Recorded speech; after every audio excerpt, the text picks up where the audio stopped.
I thirst, I thirst,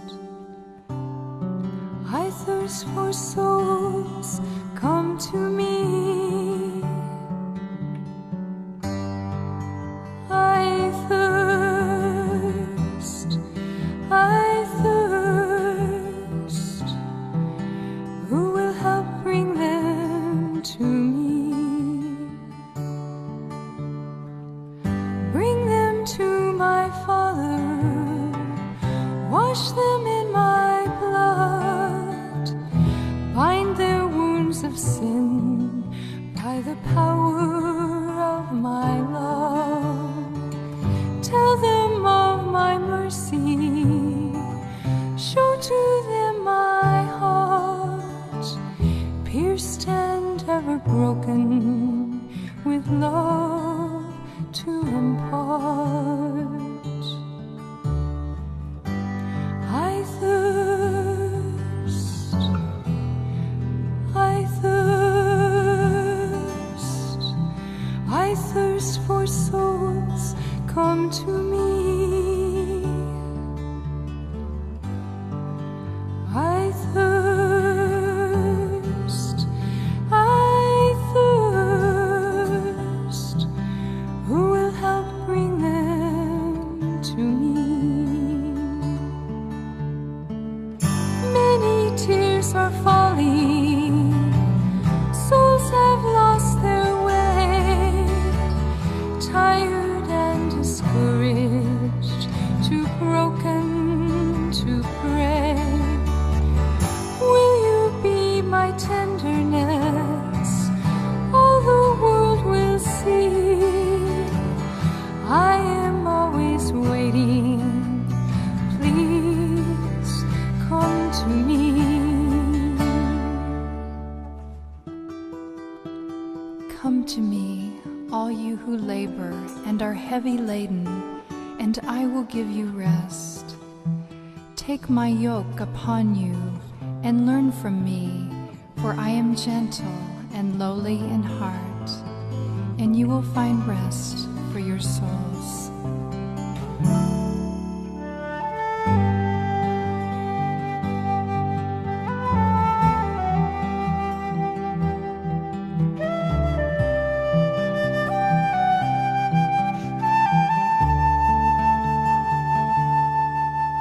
I thirst, I thirst, I thirst for souls, come to me. Who will help bring them to me? I thirst.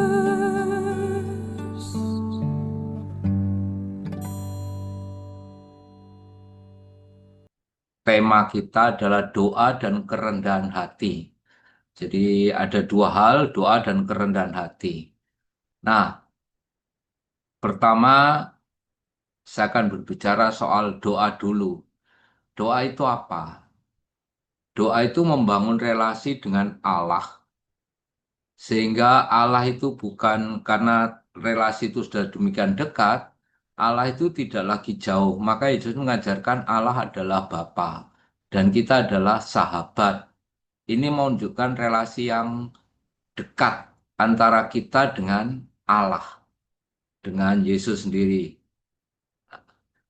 Ini hanya bisa terwujud, bisa baru terbangun melalui doa. Yang terjadi pada kita, pada umumnya ya, kita pada umumnya adalah doa itu kalau kita menghadapi masalah. Ini problemnya. Nah, sehingga ya banyak orang Katolik sih. Nek wayai kalau sedang menghadapi masalah doanya semakin tekun dan semakin sungguh-sungguh gitulah. Tidak hanya di satu tempat, mungkin dia bisa berdoa di berbagai tempat ya. Nah, karena kita hanya seringkali teringat pada Tuhan ketika kita menghadapi masalah. Pertanyaan mengapa?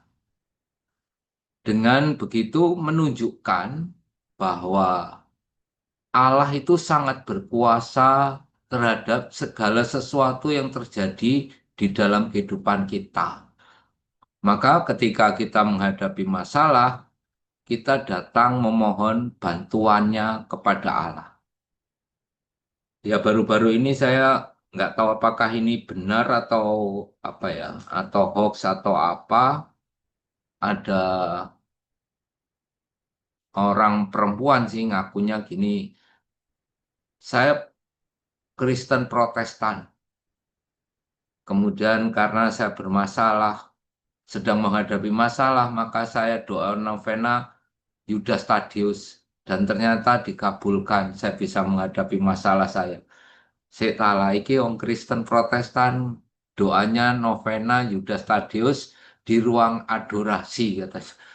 Ya ya sudahlah. Ya ini mau menunjukkan bahwa ketika ada orang kita bermasalah kita itu doanya udah sungguh-sungguhan bahkan melewati segala agama, segala kepercayaan iman kita bisa kita terobos saja. Nah, yang penting kita bisa berharap menyelesaikan masalah itu.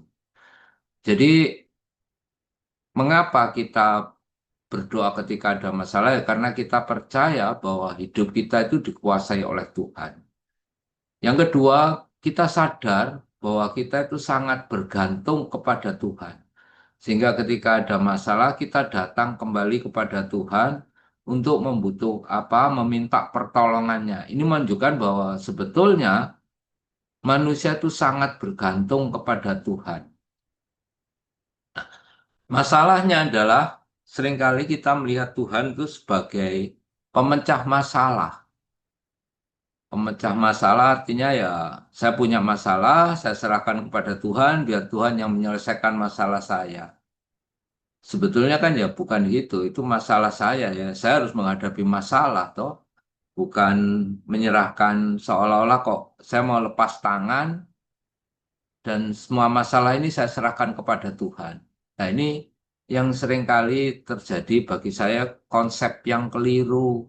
Kalau kita sedang ada masalah, kita berdoa, kemudian menyerahkan seluruhnya kepada Tuhan, membiarkan seolah-olah Tuhanlah yang akan menyelesaikan masalah saya. Ya bagi saya ini konsep yang keliru sih, bukan bukan begitu.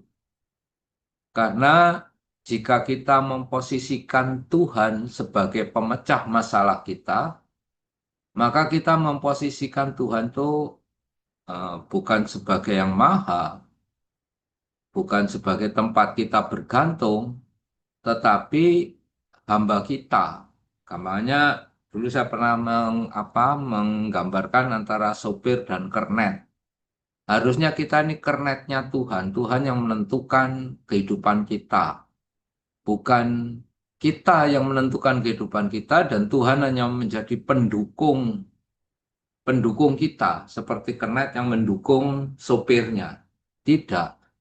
Nah, ini mau menunjukkan bagi saya adalah kalau kita punya konsep atau memperlakukan seperti itu, mau menunjukkan kesombongan diri. Seringkali ngaku hamba Tuhan, tetapi kita menjadikan Tuhan itu hamba kita. Sekarang kita masuk kerendahan hati. Bagaimana doa itu menyadarkan kita akan kerendahan hati.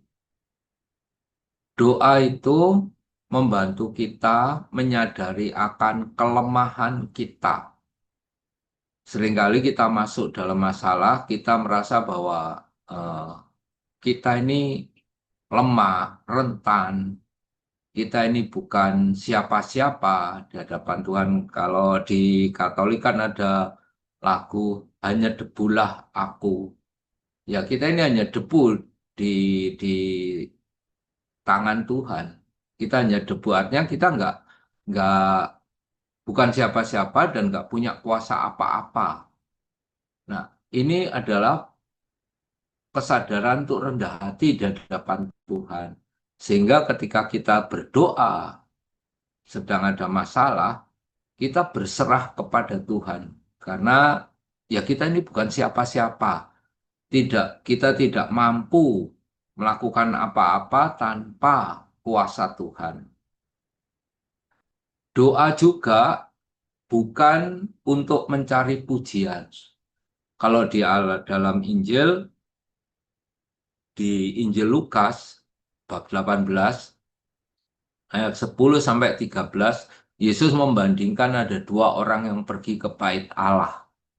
Satunya Farisi, satunya pemungut cukai. Farisinya berdoa, ya Allah, aku mengucapkan syukur karena aku bukan orang lalim, bukan penjina, bukan seperti pemungut cukai. Aku berpuasa 2 kali, aku memberi persepuluhan, dan sebagainya. Ini menunjukkan jasanya, kesombongan diri.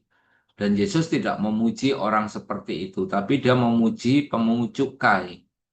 Karena pemungut cukai itu berdoanya nggak berani menengadah ke langit, artinya nggak berani mendongakkan kepala, dia menundukkan diri dan memukul diri. Jadi tanda pertobatan mengatakan, ya Allah, kasihanilah aku orang berdosa ini.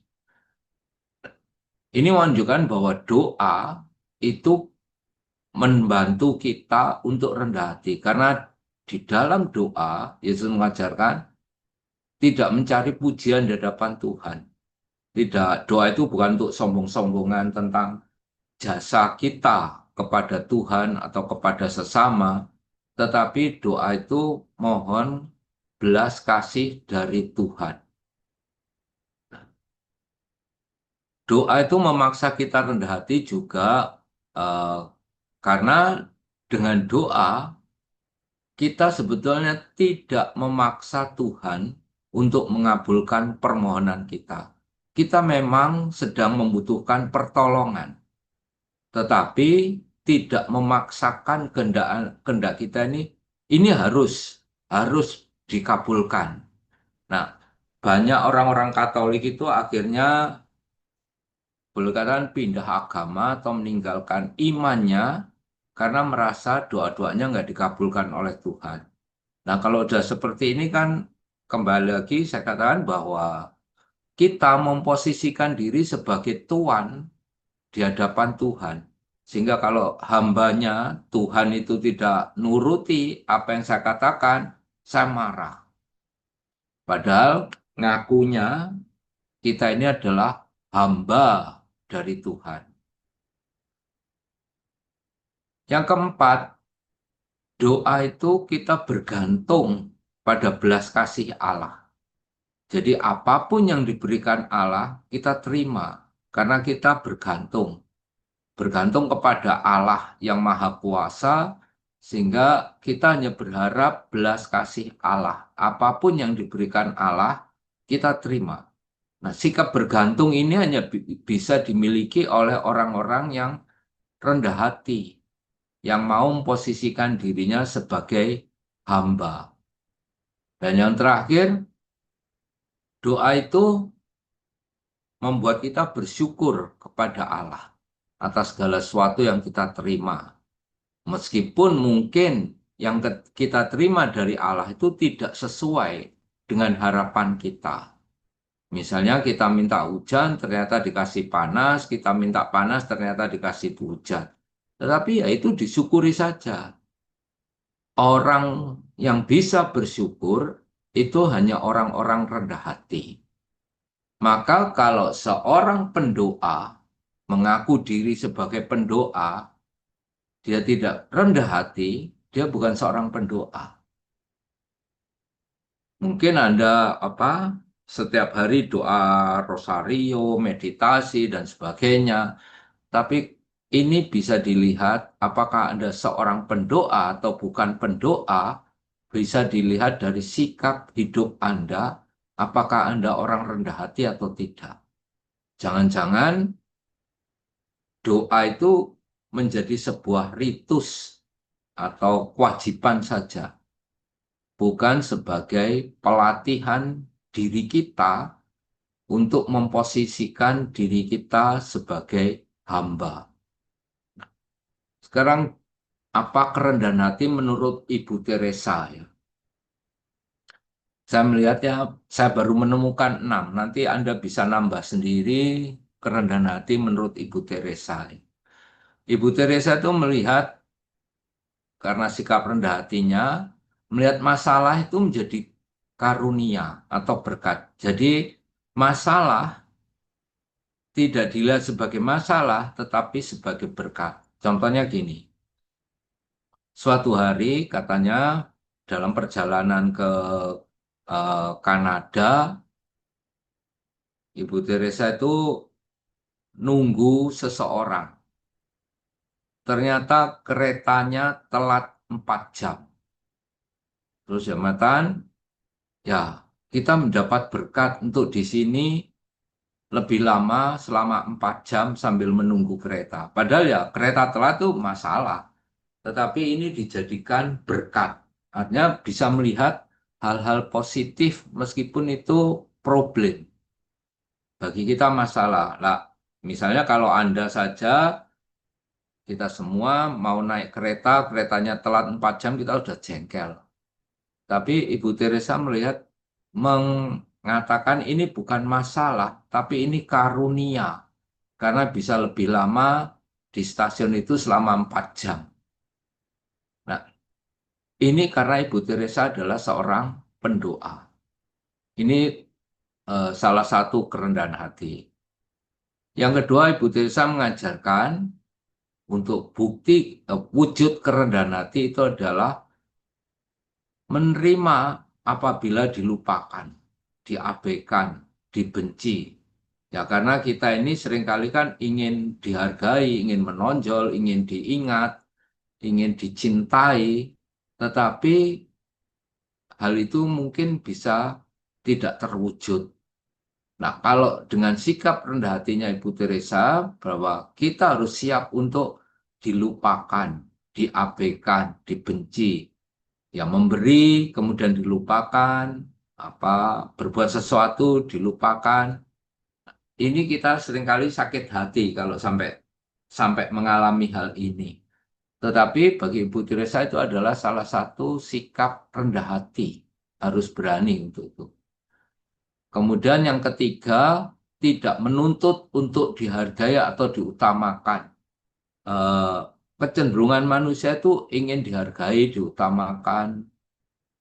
Maka tidak jarang orang itu berebut, berebut pimpinan, berebut apa ya, orang yang dianggap berpengaruh lah, pemimpin atau apa. Baru-baru ini kan misalnya di Pandaan itu terjadi pemilihan pengurus Dewan Paroki.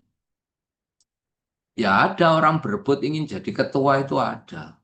Saya sampai heran. Jadi dewan itu loh nggak dibayar. Sudah kehilangan apa tenaga, harus kehilangan waktu, kemudian juga apa bisa juga kehilangan uang. Tapi kenapa diperebutkan? Karena ada seorang mengatakan gini, ya karena itu orang pengen dihargai Romo Nek. Kalau dia menjadi ketua kan, wah disuruh sambutan, disuruh ini, disuruh duduk depan dan sebagainya itu dihargai. Itu lebih daripada apa waktu, uang, tenaga dan sebagainya. Tapi Bu Teresa mengingatkan kita agar kita tidak menuntut untuk dihargai atau diutamakan. Jadi kita harus menjadi orang rendah hati, harus berani menjadi orang yang tersembunyi. Dan yang keempat, Ibu Teresa mengajarkan kerendahan hati itu adalah memilih yang tersulit. Kecenderungan kita itu kan memilih yang gampang. Kalau melakukan sesuatu, sing gampang-gampang aja, yang gampang-gampang aja saya, yang sulit-sulit bukan saya. Tapi Ibu Teresa memilih kita harus berani memilih yang tersulit, yang nggak disukai orang. Misalnya kalau membersihkan rumah, oh saya lebih milih nyapu aja, nyapu ruang apa, ruang makan, ruang tidur, ruang tamu. Tapi kalau disuruh membersihkan apa WC gitu, wah nggak mau. Nah, Ibu Teresa itu mengajarkan, nah, Isa ya kamu yang milih yang membersihkan WC, biarkan orang lain yang memilih yang gampang-gampang aja. Ini kerendahan hati, yaitu berani memilih yang tersulit. Kemudian yang kelima, ramah dan lemah lembut. Ini ya kita cenderung apa diajarkan memang untuk ramah, artinya ketika kita ramah, lemah lembut, kita memposisikan diri orang lain sebagai yang utama, bukan kita. Berarti kita berani menyapa orang lebih dahulu, tersenyum pada orang lebih dahulu, itu ramah. Artinya kita menghargai orang. Tapi kalau orang sombong, ya kamu harus nyapa saya dulu dong. Kamu siapa? Saya siapa?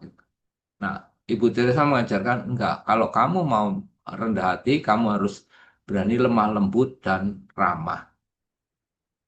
Yang terakhir, Bu Teresa mengajarkan tidak merasa lebih tinggi dibandingkan yang lain. Jadi, kalau toh diangkat sebagai ketua atau pimpinan, kita tidak menggunakan kekuasaan itu untuk merasa sok-sokan. Ya, aku ketua toh, aku bisa memutuskan segala sesuatu. Ya, gak bisa gitu. Itu menunjukkan kesombongan. Maka kalau Ibu Teresa mengajarkan bahwa untuk rendah hati itu, kita tidak merasa lebih tinggi dari yang lain, tapi kita setara. Sebetulnya ini juga ajaran Yesus sih. Revolusi yang dilakukan Yesus adalah melihat semua orang adalah saudara. Karena pada zaman Yesus dulu kan ada strata ya, apa pembedaan-pembedaan antara orang Yahudi kan merasa, wah aku orang Yahudi, orang Samara dianggap orang najis dan sebagainya. Perempuan dianggap bukan manusia, anak-anak bukan dianggap bukan manusia. Tapi Yesus mengubah semuanya itu. Bahwa kita nggak boleh merasa lebih tinggi. Ini kesombongan. Nah, kemudian apa kaitannya? Bagaimana kita berdoa supaya mampu membangun sikap rendah hati. Jadi tadi doa, kemudian saya menunjukkan rendah hati menurut Ibu Teresa. Nah, sekarang terakhir adalah bagaimana cara berdoa kita untuk membangun sikap rendah hati seperti yang dikehendaki oleh Ibu Teresa. Pertama, tadi saya mengatakan eh, doa itu mendekatkan, membangun relasi kita dengan Allah sehingga Allah adalah sahabat. Maka kalau kita selalu berdoa membuat Allah itu membangun relasi yang baik dengan Allah, Allah adalah sahabat, maka setiap orang kita anggap sebagai sahabat. Karena pedoman kita kan bahwa Allah ada di dalam saudara-saudara kita, bahkan yang termiskin. Kalau kita menyadari bahwa Allah adalah sahabat, karena kita punya relasi yang baik dengan Allah, maka kita akan mudah sekali membangun relasi dengan sesama kita. Terlebih yang miskin dan mungkin menjengkelkan kita. Ini tantangan, karena nggak mudah bagi kita untuk membangun persahabatan dengan orang-orang yang menjengkelkan. Bagaimana kita bisa melihat orang yang menjengkelkan itu sebagai Allah? Ini hanya bisa kita peroleh kalau kita punya relasi yang baik dengan Allah. Gampangnya gini, ketika saya di Kalimantan, ya, seringkali saya bertemu dengan orang-orang yang menjengkelkan. Ya bukan maksudnya dia mau menjengkelkan, Tetapi ya karena budaya yang berbeda, kemudian apa pendidikan yang berbeda, sehingga bagi saya menjengkelkan gitu. Nah, bagaimana saya bisa nerima orang ini? Yaitu kalau saya tekun berdoa. Misalnya contoh menjengkelkan ya. Contoh menjengkelkan itu ada orang datang pada saya. Kemudian ngomong, Romo, saya minta makan. Nah, sudah, saya suruh, silakan makanlah. Dia makan nasi sama, saya kan di sana nggak ada pembantu, jadi saya masak sendiri. Rasa nggak penting, yang bagi saya yang penting pokoknya saya masak ada sayur gitulah. Saya masak sendiri. Nah, saya kan nggak suka pedas. Orang di Kalimantan suka pedas, makan cabai itu suka. Dia makan nasinya, makan ngambil nasi sendiri, ngambil sayur sendiri, habis makan dia bilang gini, Wah Romo masakannya nggak enak. Saya bilang ya sudah, kalau nggak enak ya sudah nggak apa-apa, nggak usah dimakan. Terus dia pamit, saya pulang. Ya sudah, silahkan. Waktu saya mau makan, nasinya habis, sayurnya habis. Ini ngomong gak enak, tapi kok dihabiskan. Nggak enak karena nggak pedas gitu. Kok dihabiskan? Nasinya juga habis. Saya tuh nggak bisa masak dengan apa ngeliwat gitulah. Nah di sana kan masaknya ngeliwat. Maka saya nunggu malam baru nyalakan genset, pakai rice cooker masak. Jadi baru makan itu sekitar jam 9 malam. Dari pagi belum makan. Baru jam 9 malam makan. Karena sayurnya udah habis, ya sudah dengan kecap aja. Nah ini orang menjengkelkan. Tapi bagi saya ya, bagaimana saya bisa nerima orang ini dengan baik? Ya kalau saya nggak mau berdoa. Saya merefleksi diri bahwa apakah sikap saya tidak menjengkelkan Tuhan? Bukankah saya juga seringkali menjengkelkan Tuhan? Janji-janji mau sembahyang, ternyata nggak sembahyang. Janji-janji mau berbuat baik, ternyata nggak berbuat baik. Nah, karena doa itu membangun relasi saya yang baik dengan Tuhan, maka saya bisa membangun relasi yang baik dengan orang-orang yang menjengkelkan. Kalau hanya orang miskin aja gak apa-apa. Orang menjengkelkan tuh banyak. Misalnya contoh lagi ya ketika di Kalimantan. Siang-siang ada orang datang bawa langsep. Tahu kan langsep seperti duku tapi kecut. Bukan duku. Eh, mirip, buahnya mirip duku tapi kecut. Nah, siang-siang orang datang bawa langsep itu satu kresek. Terus bilang, Romo, belilah langsep saya. Ya sudah, saya tanya, berapa satu kantong? 5.000. Ya sudah, saya kasih uang 5.000. Terus saya makan kan satu. Ah, masam gini, kecut. Dia bilang, ah enggak, coba mana saya rasakan. Dia makan. Jadi dia cerita-cerita ngobrol sambil makan langsep. Sampai langsep itu habis. Saya bilang gini, dia tuh jual, saya suruh beli. Nah, saya beli, dimakan sendiri sampai habis. Saya bilang, eh, akhirnya dia juga minta, mana uang, bayar 5.000. Nah, kamu yang makan, saya suruh bayar lagi. Dia jual-jual sendiri, dimakan-makan sendiri, saya disuruh bayar. Ya, bukan soal 5.000-nya, tapi bagi saya orang ini, kalau dalam bahasa Surabaya itu nggak plei sungguhan itu. Menjengkelkan gitu loh. Maksa-maksa suruh beli, dimakan-makan sendiri. Nah, ini bagaimana saya bisa tetap menerima dia kalau dasar relasi saya dengan Allah lemah. Pasti saya akan marah. Maka relasi dengan Tuhan itu menentukan relasi kita dengan sesama. Yang kedua, doa itu melatih kesabaran untuk berserah. Maka di dalam tulisannya Ibu Teresa yang menjadi quote hari ini kan, jika Tuhan menunda, dia sedang meningkatkan kesabaranmu. Jika dia tidak menjawab doamu, dia sedang mempersiapkan yang terbaik untukmu. Jadi doa itu membantu kita untuk lebih sabar dan berserah. Kalau saya bisa berserah dengan Tuhan, tentu saya bisa berserah dan sabar terhadap sesama. Ini yang seringkali menjadi tantangan kita adalah kita itu pengennya cepat-cepat.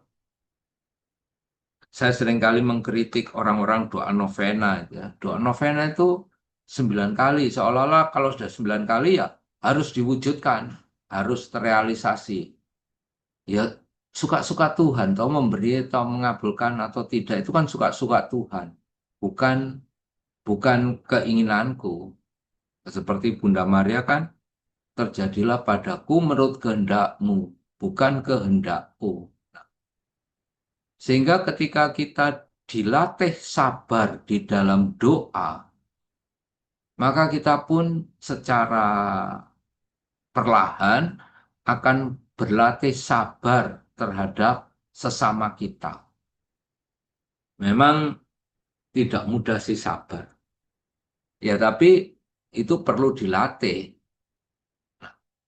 Yang ketiga, Ibu Teresa kan mengajarkan kerendahan hati. Doa juga melatih kita untuk tidak sombong, tidak seperti Farisi ya. Bukan hanya menunjukkan jasa kita, tetapi juga menunjukkan bahwa kita sudah berdoa. Dalam pepatah Latin itu ada do ut des. Saya memberi, maka saya menerima. Saya berdoa, maka Tuhan harus memberi pada saya. Supaya Tuhan memberi. Jadi doa itu hanya bukan, kesombongan itu bukan hanya sekedar seperti Farisi tadi, aku tidak berzina, aku membayar perpuluhan, aku ini dan itu. Tidak seperti itu, menunjukkan jasa. Tetapi kesombongan juga merupakan apa? Sikap yang menuntut orang untuk mengikuti apa yang aku inginkan. Maka Ibu Teresa dalam quote-nya itu, jika Tuhan menjawab doamu, dia sedang meningkatkan imanmu. Maksudnya bagaimana? Seringkali ketika kita berdoa dan kita merasa dikabulkan, kita merasa sukacita, seolah-olah ini Tuhan mencintai saya lah dan sebagainya. Padahal Ibu Tira meningkatkan imanmu. Dia sedang meningkatkan imanmu. Nah, apa artinya bahwa bukan berarti kehebatan anugerah Tuhan itu menjadi suatu kebanggaan bagi kita. Banyak orang-orang kesaksian itu bahwa oh saya sedang jatuh, kemudian saya doa, saya dikabulkan, saya sekarang sudah bebas dari penderitaan saya. Seolah-olah ini menunjukkan kehebatan dia dalam doa. Nah, itu sebetulnya kesombongan. Ibu Teresa mengatakan kalau Tuhan menjawab doamu, dia sedang meningkatkan keimananmu. Nah, sekarang pertanyaannya, keimanan itu apa? Iman itu apa? Iman itu artinya kita percaya pada Tuhan yang tidak tampak, pada segala sesuatu yang tidak tampak. Iman. Kita hayati, kita percaya, kita serahkan diri sepenuh hati kepada sesuatu yang tidak tampak. Itu iman, segampangannya, secara sederhananya. Tetapi kalau kita melihat dari surat Yakobus, Injil minggu lalu itu dari Lukas, para murid bertanya kepada Yesus, Tuhan, tambahlah iman kami. Tambahlah iman kami. Artinya dia sudah punya iman, tapi dia merasa imannya belum apa-apa, maka minta ditambah. Yesus kemudian mengatakan, kamu itu kalau punya iman sebesar biji sesawi saja, sudah bisa melakukan perbuatan hebat, memindahkan pohon terbantin ini ke tengah laut, artinya membuat perbuatan-perbuatan hebat. Kalau punya iman, nah mengapa minta tambah? Artinya kamu punya iman yang kecil aja udah bisa berbuat hebat. Mengapa harus minta tambah? Kemudian Yesus menceritakan tentang hamba dan tuan. Artinya iman itu bukan sekedar aku percaya pada sesuatu yang tidak tampak, tetapi iman itu kalau menurut Yakobus itu terwujud di dalam perbuatannya.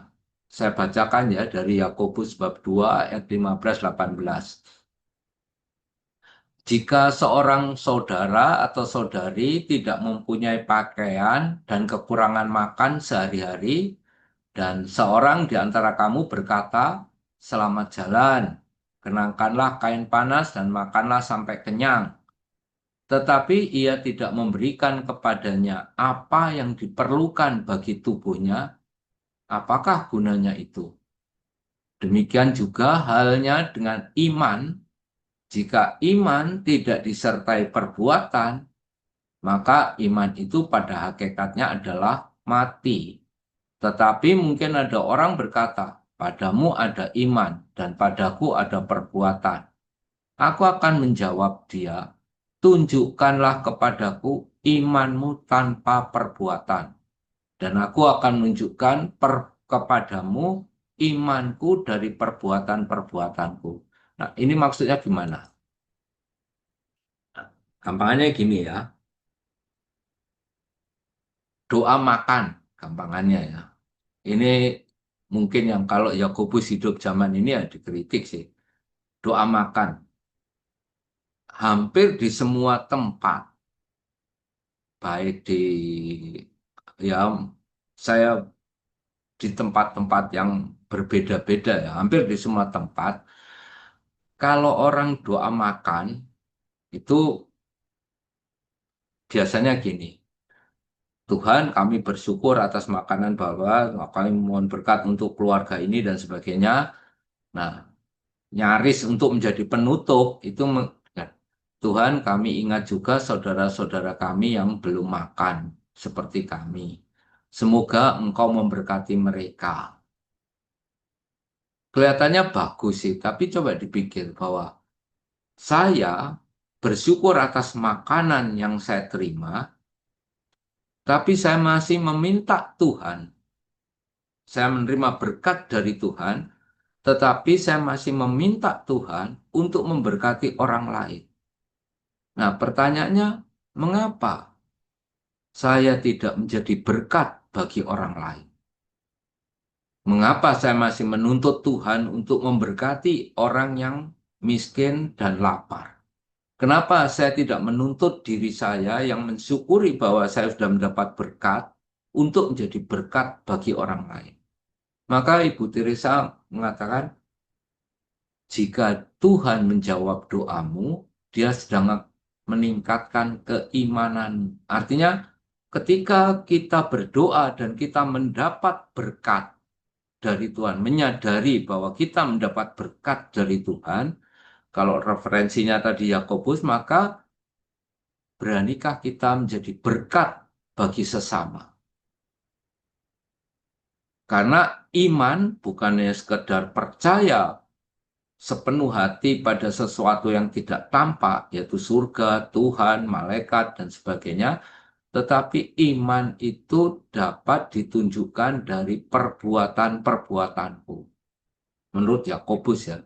Jadi kalau meningkatkan keimananku, artinya meningkatkan perbuatan-perbuatanku yang baik. Perbuatan-perbuatan yang baik untuk sesamaku. Jadi kalau kita menyadari berkat dari Tuhan, bahwa Tuhan mengabulkan doa saya, pertanyaannya adalah, beranikah kita menjadi berkat bagi orang lain sebagai perwujudan iman? Nah, kalau saya tidak dikabulkan doa-doa saya, yaitu kita berlatih kesabaran. Maka doa itu terkait erat dengan sikap hidup kita. Jadi pembentukan sikap hidup kita itu terjadi bisa diolah melalui doa. Semakin kita banyak berdoa, semakin kita bisa belajar untuk rendah hati dalam kehidupan kita sehari-hari. Demikian, Win. Terima kasih banyak.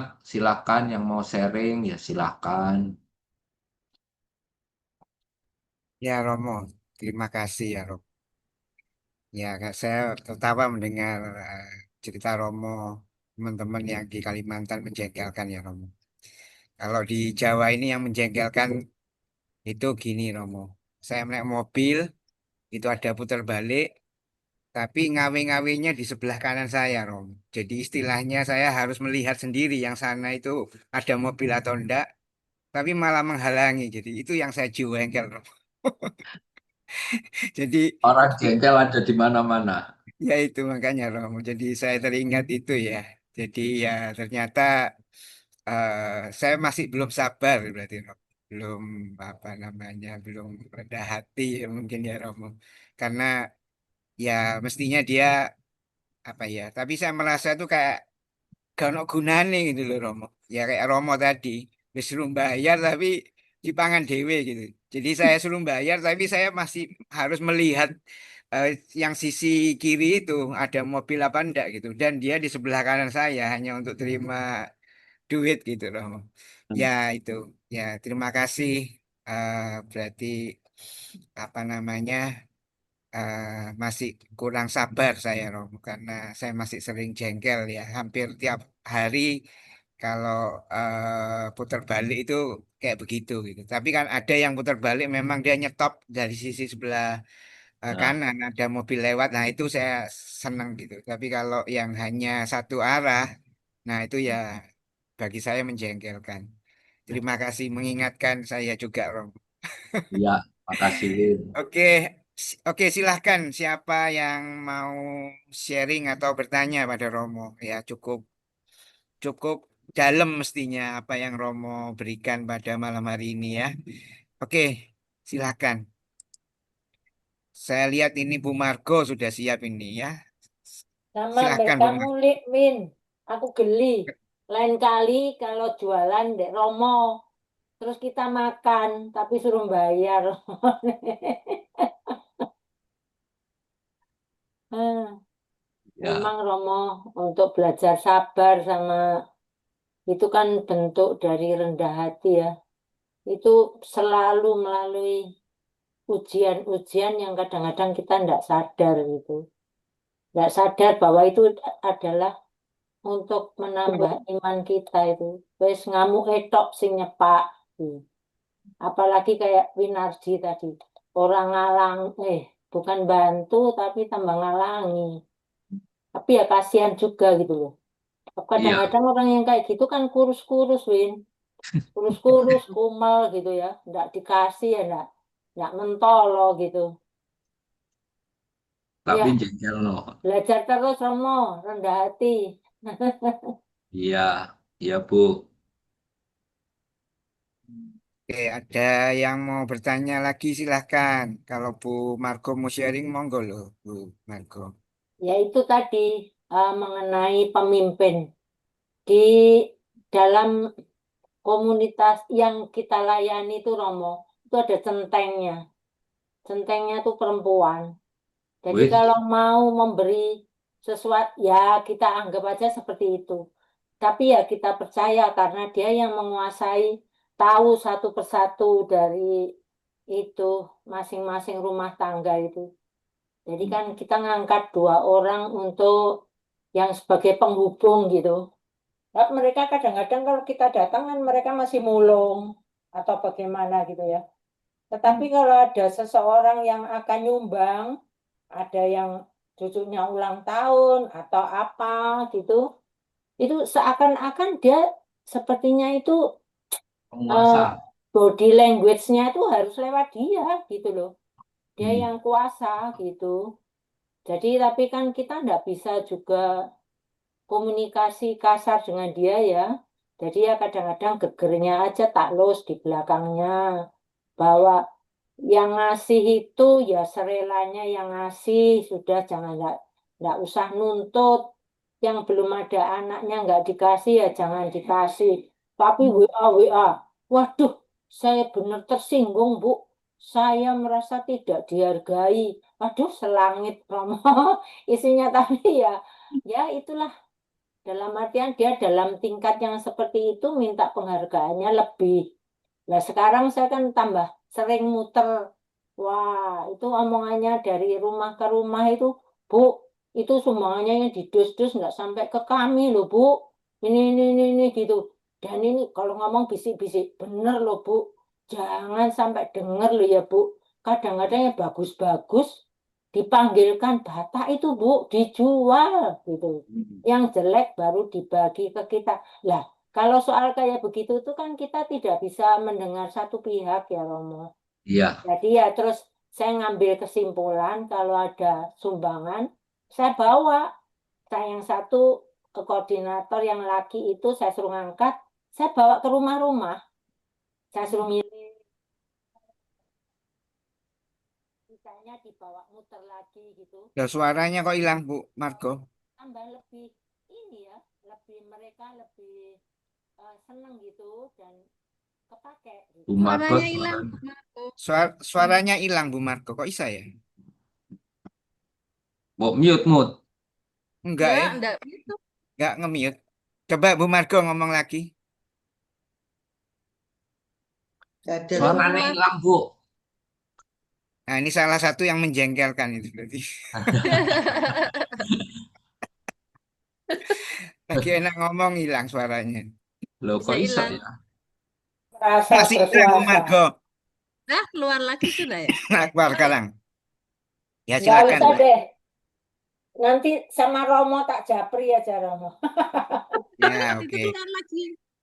Kok Terima bisa? kasih. Sudah dengar kok Internetnya sekarang. memang lagi nggak benar. Oke, oke ya. Oke, Oh, yang Oke, lain saja silakan silakan. yang lain boleh dibuka ya suaranya, videonya sudah diizinkan kok sama Rosa ya. Silakan dibuka semua. Boleh langsung bertanya atau mau sharing pada Romo ya. Bu Koni ini sudah siap Romo. Silakan Bu Koni.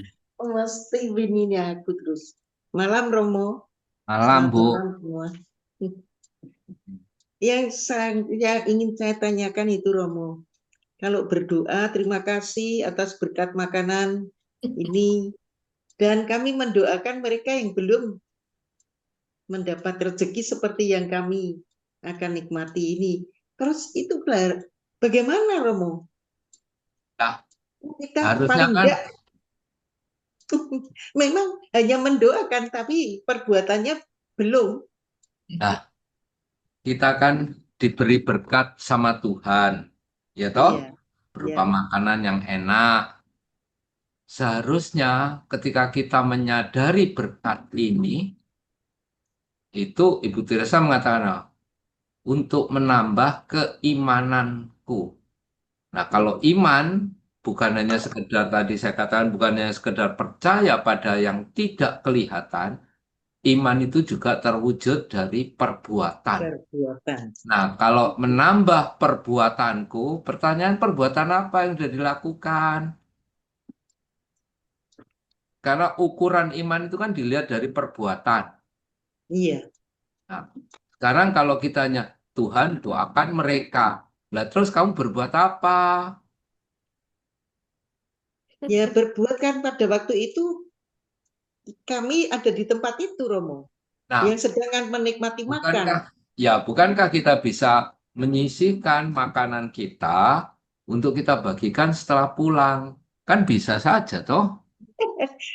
Pas habis gitu Romo.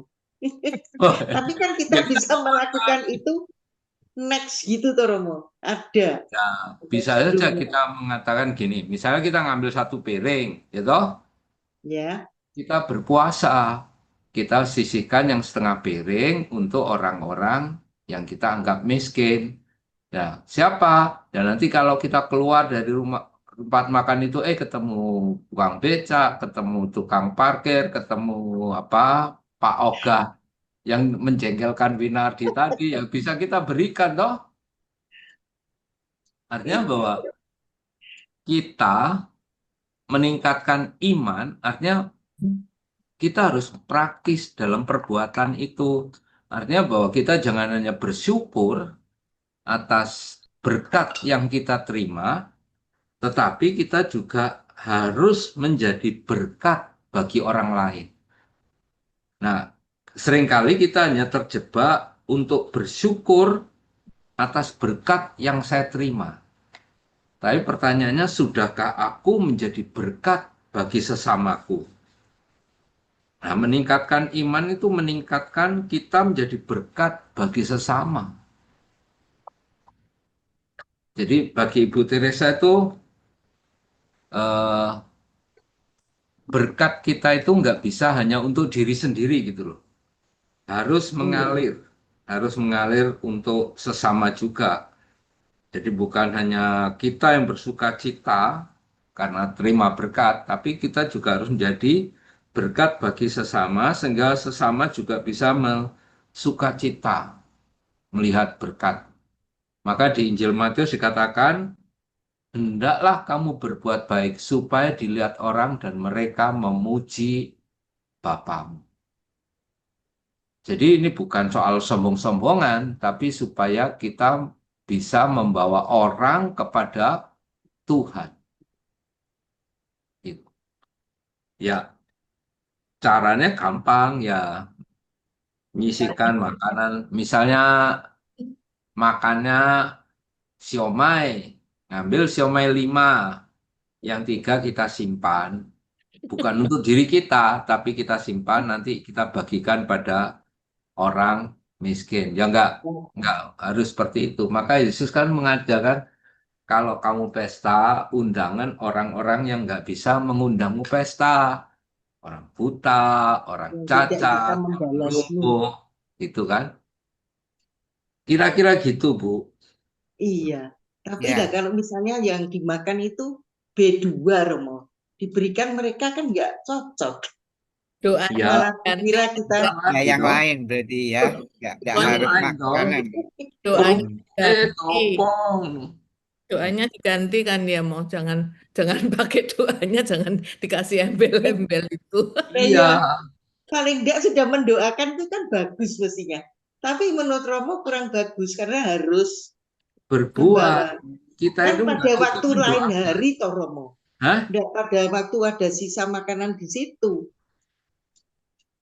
Ini Kalau ya, misalnya saya mengundang terus itu yang lainnya si A mau mengambil, kita kasihkan orang lain dah. Itu kan juga enggak etis, Romo. ini ya. Kalau nggak salah di Bandung atau di Jakarta juga ada anak-anak muda komunitas ya yang mendatangi pesta-pesta setelah pesta itu selesai. Oh, Mereka membungkus makanan-makanan yang boleh katakan makanan-makanan yang sisa dibungkus rapi dibagikan kepada orang miskin. Saya nggak ingat persisnya apakah di Bandung atau di Jakarta. Komunitas ini cukup besar. Di Jakarta, Mo. Nah, Di Jakarta. Jakarta ya. Ya. Saya lupa namanya juga komunitas apa, tapi mayoritas ini anak-anak muda. Artinya luar pada saat biasa. pesta itu banyak makanan yang terbuang. Dan kita harus ingat bahwa sampah makanan, artinya orang yang buang makanan, Indonesia itu termasuk urutan kelima di dunia. Iya. Berapa sekian ribu ton makanan setiap tahun itu dibuang. Nah, saya rasa nggak masalah kalau kita meminta pada tuan rumah sisanya yang nggak termakan untuk kita bagikan. Artinya kita bisa juga menjadi berkat bagi orang lain. Nah, bukan untuk kita simpan sendiri ya. Seringkali itu orang pesta, pulang pesta sehingga kresek apa memasukkan makanan di kresek tapi bukan dibagikan, tapi untuk diri sendiri. Lah kalau begitu eh, kapan kita menjadi berkat bagi sesama? Padahal kita sudah bersyukur ya Tuhan, saya bersyukur atas berkat-Mu yang berlimpah. Setala. Terus saya hanya bersyukur atas berkat saya. Apakah saya tidak mungkin menjadi berkat sehingga orang lain bersyukur atas Tuhan? Ini yang menjadi tantangan kita sih.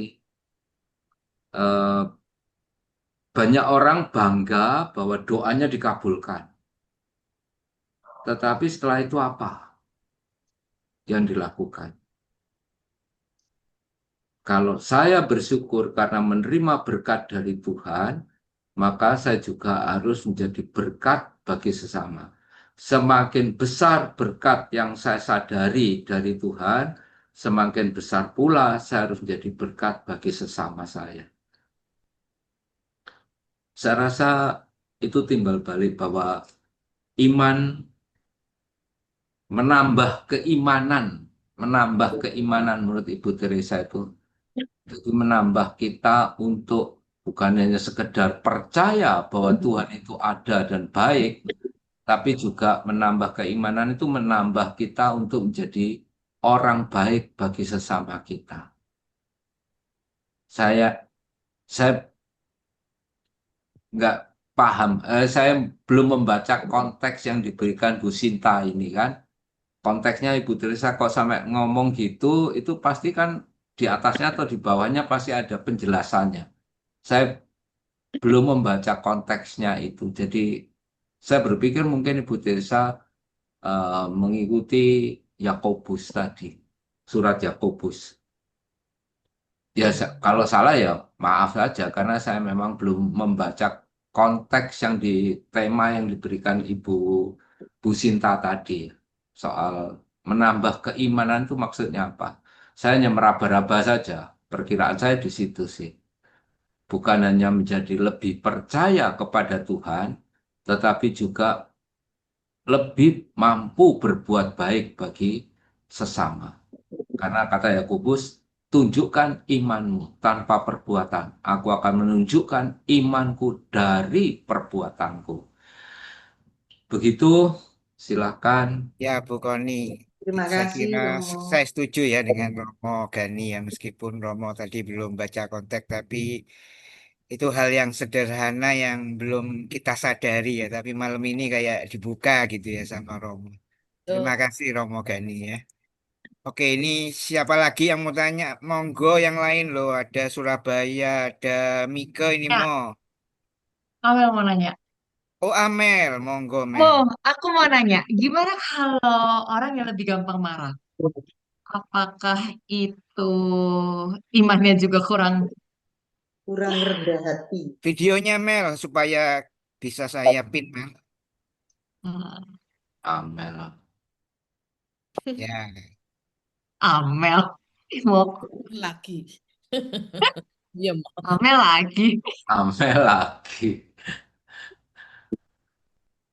Mana Mel? Eh, Wajahmu mana Mel? Wajahnya disimpan itu. Se, Se aku wah, lagi. mau seseran ini mau pasti. Hah? Sedang Yang pasang diperoleh filter. ya, Win. Sedang pasang Soalnya filter, lagi Win. Oh dibuka. gitu ya, Romo. Enggak mau ini lagi anu mungkin lagi. Silakan Mel videonya supaya bisa saya spotlight Mel. Jangan di spotlight, Amel ngumpet aja.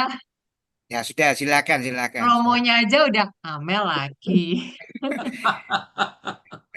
Ya silakan Mel. Karena kamu nggak pernah muncul, jadi saya bilang, oh kok Amel. Ya gimana Mel? Ya, tadi kan ya Romo kan bilang tentang yang itu, yang ya itu kurang iman. Nah, gimana kalau marah? Berarti kayak misalnya ya kayak yang tadi Tante Margo bilang kan, ya kadang-kadang kita jengkel gitu kan. Nah, juga jadi kan kadang-kadang bisa istilahnya juga jadi pemarah gitu, mau dengan segala sesuatu jadi oh ya lebih gampang temperamen tinggi. Apakah itu juga termasuk dalam imannya kurang ya, Mo ya? Nah, kalau Kan ada seperti yang itu, temperamennya tinggi gitu, lebih gampang nah itu meledak artinya gitu. gini, kalau kamu masih marah, suka marah, berarti kamu kurang doa. Aduh, Karena langsung doa, ketebak Mo. Langsung kena dor itu. Langsung kena dor, Langsung kena dor. pingsan. Loh, ya, Tepat, karena tepat, tadi kan Mel. Jawabannya tepat. kok saya tidak mengadili ya, nggak boleh mengadili orang. Tadi kan saya mengkaitkan bahwa doa itu melatih kita, dengan banyak berdoa melatih kita mampu membangun sikap rendah hati. Dengan doa ya. Jadi doa itu melatih kita untuk membangun sikap rendah hati. Melatih, artinya kita bukan orang rendah hati, tetapi kita berlatih untuk belajar terus-menerus untuk menjadi orang rendah hati. Nah, kalau orang rendah hati itu seperti Bu Tirsa tadi mengatakan lemah lembut, ramah, terus tidak menerima segala sesuatu yang sulit, kemudian siap untuk dilupakan, diabaikan, dibenci. Itu keteladanan rendah hati menurut Ibu Teresa. Nah, marah itu bisa macam-macam tahu penyebabnya. Bisa karena diabaikan, nggak dimanusiakan, kemudian merasa terbebani karena harus mengerjakan sesuatu yang berat. Nah, ini sikap rendah hati itu menolong kita untuk tidak marah. Nah, sikap ini tidak bisa muncul begitu saja. Salah satu cara untuk membangun sikap itu, kita melatihnya dengan doa. Semakin kita menjadi pendoa, semakin kita bisa menjadi orang yang sabar, ramah, lemah lembut, terus ya menerima segala sesuatu, mensyukuri segala sesuatu. Itu. Jadi kalau kamu masih suka marah, mungkin kamu doamu cuma kewajiban, belum menjadi suatu latihan untuk membangun sikap. Begitu, Mel. Oke, Mo. Note. Makasih ya, Mo. Sembayang apa enggak? Sembayang dong, Mo. Makanya itu lagi membaca itu tulisannya. Oh, berarti kalau doanya nggak dijawab-jawab itu lagi dilatih ya. Oh, Lah, ini lagi merenungkan. saya nggak tahu Bu Sinta itu motifnya dari mana, saya nggak tahu. Yang tanya Bu Sinta aja. Karena Dapatnya saya dari bahannya dari Bu Rosa itu Sinta. loh, dari Rosa itu loh dapatnya. Per-perang. Oke, mungkin Iya. ada pertanyaan Amel sudah ya berarti. Oke, yang Sari mau tanya ini atau Pak Yosep ini sudah siap? Enggak. Yang Sari mau tanya atau mau sharing? Yang Sari itu contoh rendah hati, Yang lain aja sabar. dulu. Oke, Like, ayo saya tawarkan Like ini Teguh. ada Bu Daning, ayo Ratna yang juga Nini, ada Yunita, ada Sita loh ini banyak ini Romo yang hadir. Ada Bu Irin juga, ayo silahkan kalau mau sharing atau bertanya ya. Oma MT Tresnawati. Ayo, Nah, Oma. ayo Oma. Ya, ini takut Romo semua. Yo, Wah, semua takut kok di Lokno seperti Amel nggak pernah sembayang. Itu Romo. Takut saya dianggap tidak sembahyang Romo. Padahal yang memang tidak Romo. Konangan, Mo. Konangan. Konangan kurang sembahyang. Ya, oke. Siapa lagi yang mau sharing ya? Monggo. Oppo ini siapa ya? Pembinaan PP PKK Kecamatan dan Kampung Kelurahan di wilayah Kecamatan Penawar Aji. Waduh, kok anu ya berita itu malah ya. Oke, saya tutup ya Oppo. Minta maaf ya. Ini Itu Win, belajar sabar ini. Butekian itu tadi Oh, pesawatnya mundur, tapi kalau Mother Teresa pesawat mundur 4 jam itu adalah suatu berkat. Ya, Butik kalau, lah. kalau katanya Romo Anton kemarin mengutip yang berat itu jadi berkat karena K katanya Mo. Waduh, Berat jadi Ya. berkat. berat ditambah K jadi berkat ya, itu yang saya iling-iling ya. Jadi Romo ngomong mirip-mirip tapi versi yang berbeda ya. Kalau Bu Koni tadi bilang Ibu Teresa meskipun masalah jadi hal yang positif ya. Mungkin dia ingin memberi apa ya, memberikan waktu untuk berjumpa dengan siapa, mungkin begitu kira-kira ya. Oke, Yunita, ayo silahkan. Ona, ayo. Mumpung ada Romo Gani nih yang menjelaskan tentang doa dan kerendahan hati ya, Saya cukup. ikutan nanya deh, Romo. Ya, Tiklan, oke Ya, silahkan oke. Tiklan ya. Mana wajahku? Ya udah. Pertanyaan Nah, saya, eh, kayak tadi Romo cerita Romo yang di Kalimantan tadi, itu penyebab orang yang jengkel ke itu kan juga macam-macam ya, Mo ya. Ya, Itu apakah mungkin kurang diajar adat atau memang pendidikannya rendah, atau yang terakhir yang saya ingin sebutin itu memang pada dasarnya orang itu punya cacat cacat apa ya, eh, di otak kok katanya menjadi orang yang narsis itu loh. Betul nggak mau itu? Nah, bagaimana kita ngadepin orang yang narsis atau katakanlah eh, apa NPD NPD kayak begitu. Yang memang kadang-kadang dia itu nggak bisa disalahin, dia tidak bisa disalahin kalau dia tuh menjengkelkan karena dia tidak pernah merasa bersalah, tidak pernah merasa bersalah, selalu merasa lebih dan macam-macam lagi deh kayak begituan itu. Ya oke, kalau dia memang begitu, tapi kita yang ngadepin kan memang jengkel terus kamu. Jadi jengkel terus, ngomongannya aja, ya kadang-kadang itu di dalamnya juga mungkin ada orang yang apa luka batin gitu. Kalau orang luka batin itu kan kalau ngomong nyelekit, nyelekit nusuk juga sama seperti yang dia rasain di dalam hatinya gitu loh, Mo. Toksit. Toksit, nah itu juga salah satunya termasuk di teman-teman DKK-nya penyakit itu tuh. Nah, itu bagaimana tuh mau ya, ngadepinnya? Hadapi orang Terus toksik. pertanyaan yang kedua, emang kita tuh nggak bisa marah ya kalau orang nyakitin kita.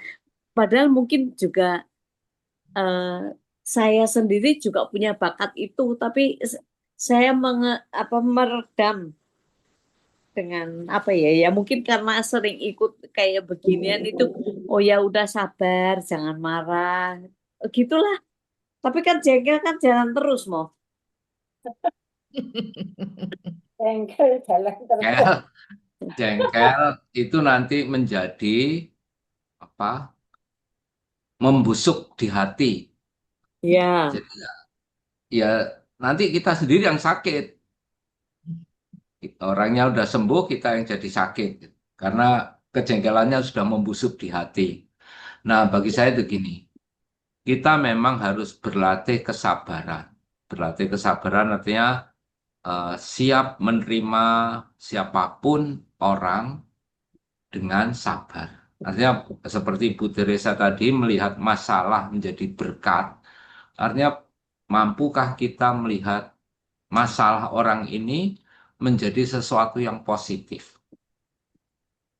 Ya memang nggak mudah, tapi bagi saya itu cara kita untuk melatih diri supaya tidak marah. Artinya melihat sesuatu menjadi yang positif, menjadi apa untuk membuat kita tertawa gitu aja lah gampangannya. Nah itu nggak akan jengkel. Apa bukan melihat pokok masalahnya, tetapi kita mencari apa yang positif dari yang kita hadapi. Ya, misalnya kalau tadi saya mencontohkan Ibu Tirsa terlambat 4 jam ya, ya masalah sih, menjengkelkan toh. Tapi dia mencari yang positif dari itu, maka dia mengubah kalimat masalah menjadi berkat. Itu baru mengubah kalimatnya, katanya ya. Kata masalah menjadi kata berkat. Nah, ketika kita menanggapi bahwa ini berkat, bukan ini masalah, itu disposisi apa ya namanya, sikap batin kita itu berbeda. Ini bukan masalah, tapi ini berkat. Kalau di Kalimantan tuh lucu-lucu orang-orangnya itu. Bagi saya ya lucu-lucu udah. Sebetulnya masalah, tapi bagi saya ya sudahlah. Ini berkat, berkat untuk melatih saya sabar. Karena misalnya gini, di sana itu pada umumnya anak orang tua yang melahirkan anak itu nggak tahu. Anaknya lahir bulan apa, tahun berapa, nggak tahu. Sampai anaknya sekolah. Nah, yang memberi apa tanggal lahir itu gurunya. Jadi gurunya ngawur-ngawuran aja, wis pokoknya tanggal lahir kira-kira bulan ini. Ya memang ukurannya kan apa pada waktu ada hujan, pada waktu banjir, pada waktu babinya beranak, ya ukurannya gitu. Ya sudah, pada waktu ada pesta gitu, ukurannya seperti itu. Nah, ini masalah juga nama. Nama di sana misalnya siapa gitu ada nama panggilan rumah. Lah anaknya daftar sekolah itu kan daftar sendiri. Dia ditanya namamu siapa ya, dia pakai nama sehari-hari. Nah, masalahnya ketika dia dibaptis, bayi dibaptis kan, di sana pada umumnya bayi dibaptis. Bayi dibaptis, ditulis di buku baptis, namanya misalnya Yohanes Gani. Padahal hari-hari, setiap hari anak itu dipanggil Udong. Ketika daftar sekolah ditanya gurunya namamu siapa? Udong. Ya, gurunya nulis Udong. Nanti sampai ijazah tulisannya Udong.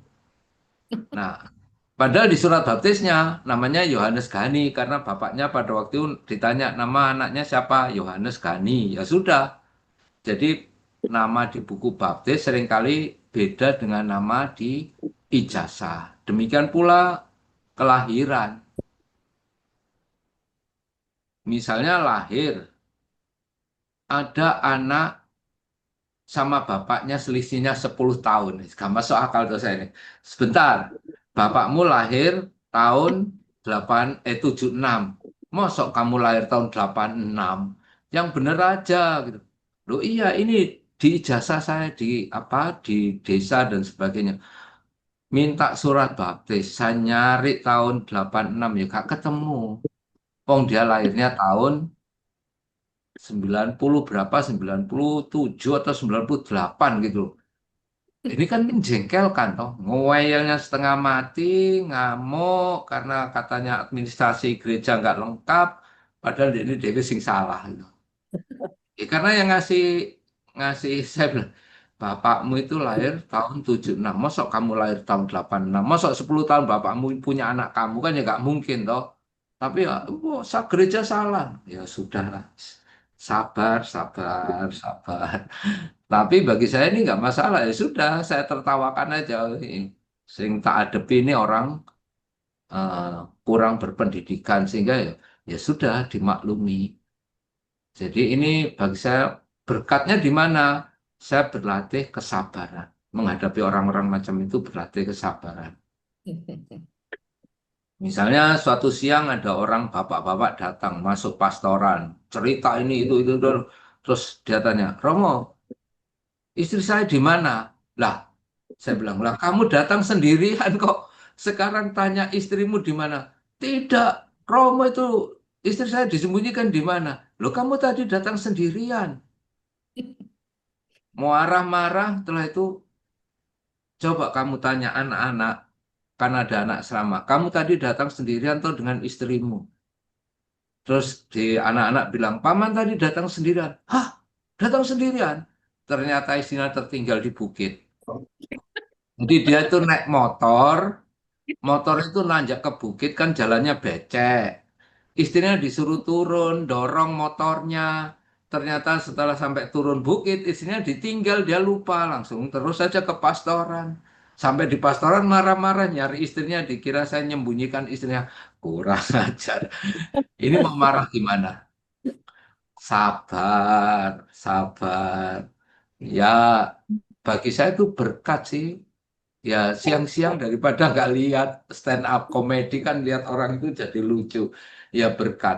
Berkat untuk melatih kesabaran. Jadi, semua tergantung cara pandang kita. Bagaimana seperti Bu Teresa mengatakan mengubah kata masalah menjadi berkat. Dan itu kita menyikapi dengan apa yang kita katakan. Berkat, karunia. Nah, kalau kita menjadi masalah, pikiran kita negatif, ngamuk, marah, jengkel, dan sebagainya. Tapi kalau ini karunia, pikiran kita akan sukacita, kita akan bisa nerima orang. Begitu, Win, jam 9, Win. Nah, ya mau Nggih, terima kasih Terima diingatkan. kasih Romo. Terima nggih. kasih Bu Tiklan sudah bertanya ya. Dan kesempatan untuk ngobrol dengan Romo Gani sudah cukup. Ya, nanti kalau Nggak kurang kroso ya puas, jam 9. iya, kalau kurang puas nanti bisa japri ya pada Romo. Kalau dengar Nggak ceritanya tengok, Romo nggak tengok. lucu-lucu ya, memang ya. Lain kali kalau saya ke tempat Romo cerita sing ngono-ngono emo lucu. Sambil ngopi sambil anu mau ya, sambil ngobrol. Oke, teman-teman, saya kira sudah jam 9. Tadi kita belajar salah satu hal yang cukup bagus itu adalah doa akan menambah iman ya. Apalagi kalau kita sudah terima berkat ya dari doa-doa yang kita apa namanya lakukan dan itu menambah iman. Dan jangan lupa katanya Romo, iman itu harus diwujudkan dalam perbuatan ya. Berbagi berkat syukur kita atas apa yang sudah kita terima. Nah, semoga dengan perjumpaan malam ini kita semua bisa menjadi berkat ya. Seperti eh, lagu yang nanti kan kita dengar ya, menjadi cahaya buat orang-orang yang ada di kegelapan ya. Oke, kita mau dengarkan lagu Come Be My Light.